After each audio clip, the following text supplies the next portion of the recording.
મારું નામ ઋત્વિક પટેલ છે. હું પેશન્ટ છું અને આ મારા ફાધર છે જે ડોનર છે. આજથી 8 મહિના પહેલાં મને CKD એટલે કે ક્રોનિક કિડની ડિસીઝ થયો હતો, જેમાં IgA નેફ્રોપેથી થયું હતું. ત્યારબાદ મને કિડનીનો પ્રોબ્લેમ આવ્યો હતો. મેં અલગ અલગ હોસ્પિટલમાં બતાવ્યું. મને ખબર પડી કે મને આ પ્રોબ્લેમ છે. છેલ્લા 3 મહિનાથી હું ડાયાલિસિસ પણ કરાવતો હતો. મને મારા સંબંધીએ KD હોસ્પિટલની માહિતી આપી. હું અહીંયા વિઝિટ કરવા આવ્યો.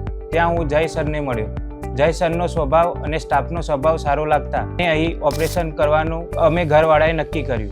ઓપરેશન થયા બાદ સ્ટાફનો વ્યવહાર અને ડૉક્ટરનો વ્યવહાર પણ સારો રહ્યો. જ્યારે ઓપરેશન હતું ત્યારે તે લોકો સાથે ને સાથે રહેતા અને રિસ્પોન્સ પણ સારો આપતા હતા. મારા ઘરવાળાને અને મને કોઈ પણ જાતનો પ્રોબ્લેમ થવા દીધો નથી. મારું નામ પટેલ મહેન્દ્રભાઈ છે. કિડની તકલીફ હતી એટલે મારે એને ડોનેટ કરી છે કિડની. અત્યારે મારે પણ સારું છે. જય પટેલ ડૉક્ટરનો નેચર અને સ્વભાવ સારો અનુકૂળ આવ્યો અને કુલાલભાઈએ પણ બહુ હેલ્પ કરી છે. અહીંની મેનેજમેન્ટ ટીમ, ઓર્ગન ટીમ અને ડૉક્ટર્સની ટીમ ખૂબ સારી છે.